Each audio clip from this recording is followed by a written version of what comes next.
ఒక్కసారి కొమ్మూరి గోల్డ్ కి కాల్ చేయండి. తాకట్లో ఉన్న మీ బంగారాన్ని విడిపించి మార్కెట్ ప్రైస్ కి వాళ్ళు కొనుక్కుని మిగతా డబ్బులు మీకు ఇచ్చేస్తారు. హాయ్ హలో నమస్తే వెల్కమ్ టు మనం టీవీ. నేను మీ చర్మి.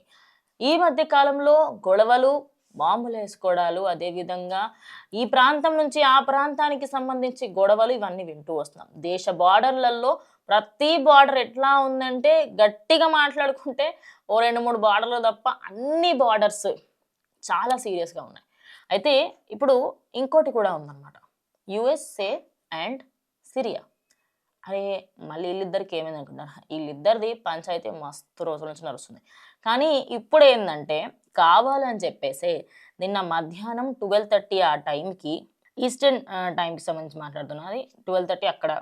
సో అయితే వాళ్ళు ఏం చేశారు అంటే ఒక లార్జ్ స్కేల్, అంటే చాలా పెద్ద స్ట్రైక్స్ని, ఐఎస్ఎస్ టార్గెట్స్ అంటే సిరియాలోని తీవ్రవాదులు ఎవరైతే ఉంటారో ఐఎస్ఐఎస్, వాళ్ళకి సంబంధించి వాళ్ళ పైన టార్గెట్ చేసి కొన్ని స్ట్రైక్స్ అయితే చేయడం జరిగిందనమాట. దాని పేరు ఆపరేషన్ హౌక్వే. ఇది అక్కడి భాషలో ఉంది. If I'm not pronouncing right, please forgive me. Operation Hawkeye strike. Okay, operation Hawkeye strike అని చెప్పేసి ఉందన్నమాట. If I'm not pronouncing right, but strike పేరు ఇక్కడ నేను మెన్షన్ చేపిస్తాను. సో ఆ సిరియాకి సంబంధించి సెంట్రల్ గవర్నమెంట్, అక్కడ సెంట్రల్ కమాండ్ అయితే ఎక్స్లో ఒక పోస్ట్ రిలీజ్ చేసి నిన్న మధ్యాహ్నం 12:30 కొన్ని ఫోర్సెస్, సెంట్కామ్ ఫోర్సెస్ మా పైన దాడులు జరిపించాయని, దానికి సంబంధించి అక్కడ ఉండే డిసెంబర్ 19, 2025 నుంచి దీనికి సంబంధించి అక్కడ గొడవలు జరుగుతున్నాయి. కానీ అది రోజు రోజుకి పెరిగి పెరిగి పెరిగి ఈరోజు స్ట్రైక్స్ వరకు వెళ్ళిందనమాట. ఆల్రెడీ అక్కడ 2 సిరియాస్ చనిపోవడం జరిగింది, సిరియన్కి సంబంధించిన జనాలు, అండ్ ఒక ఆయన యుఎస్ఏ కమాండ్ కూడా చనిపోవడం జరిగింది.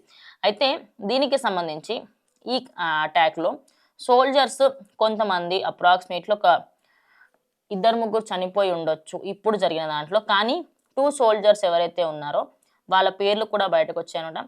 బ్రెయిన్ టారిస్ అండ్ అదేవిధంగా టోవర్ ఆఫ్ దేశ్ అని చెప్పేసి 2 పేర్లు బయటకు వచ్చాయి. అండ్ ఇంకొక ఆయన కూడా చనిపోవడం జరిగింది. ఇంకా చాలామందికి అక్కడ గాయాలైనవి. 35 మెంబర్స్ టార్గెట్ చేసి ఒక డజన్ ఎయిర్ క్రాఫ్ట్లు అక్కడికి వచ్చినాయంట. ఆ డజన్ ఎయిర్ క్రాఫ్ట్కి సంబంధించి అందులో 90 ప్రెమిసెస్ని అక్కడ వాళ్ళు కాల్ చేయడం జరిగింది. అయితే ఆల్మోస్ట్ 100 కంటే ఎక్కువగా అక్కడి అమెరికాకి సంబంధించిన వాళ్ళు అక్కడికి రావడము, అదంతా అక్కడ గందరగోళంగా జరగడం అయితే ప్రజెంట్ కలకలం రేపుతుందనమాట. మరి ఈ ఆపరేషన్కి సంబంధించి వీళ్ళకి ముందు నుంచే ఎన్నో ఫైట్స్ ఉన్నాయి. కానీ ఆ ఫైట్స్ ఏ రోజు కూడా ఇంత మితిమీరలేదు. కానీ ఇప్పుడు మాత్రం కంప్లీట్గా కావాలనే ఏదో టార్గెట్ చేసినట్టుగానే దీన్ని అయితే కనిపిస్తోంది. మరి ఈ ఆపరేషన్స్ ఏవైతే అక్కడ జరుగుతూ ఉన్నాయో వాటికి సంబంధించి కొంతమంది సస్పెక్ట్ చేస్తున్నారు.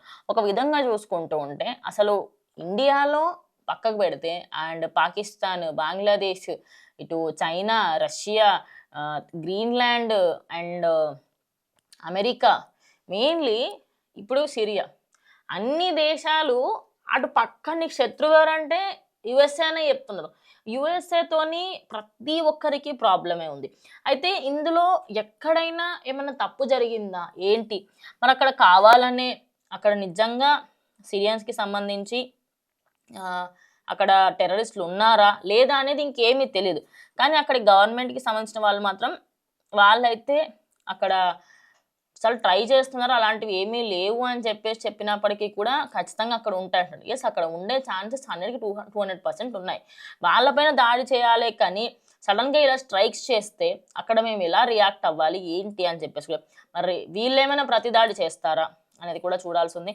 మరి ఈ ఆపరేషన్కి సంబంధించి నేను ఖచ్చితంగా ఇంకో కంప్లీట్ వీడియో చేసే ప్రయత్నం చేస్తాను. బికాస్ ఇప్పటికి ఇంకా బిట్స్ అండ్ పీసెసే తెలిసాయి అనమాట. అంటే షార్ట్ నోటీస్ లాగా తెలిసింది ఇలా స్ట్రైక్స్ జరిగాయని, అక్కడి గవర్నమెంట్ దానిపైన కొంచెం రిప్లై ఇవ్వడము, అంతవరకే తెలిసింది. మరి 2 చనిపోయారు అంటున్నారు. ఇంకా అక్కడ జరిగిన దాడులలో ఎవరికైనా గాయాలు అయ్యాయి అంటే కొంతమందికి గాయాలు అయ్యి ఉండొచ్చు. ఆ ప్రాణహాని ఏదైతే ఉందో దాని గురించి కూడా ఖచ్చితంగా మాట్లాడదాం చెప్పారు. సో లెట్స్ సీ రేపటి రోజు ఇంకేమైనా తెలుస్తుందా ఏంటని. సో ఇది వాళ్ళ వీడియో, ఇంకో వీడియోతో మళ్ళీ కలుస్తాం.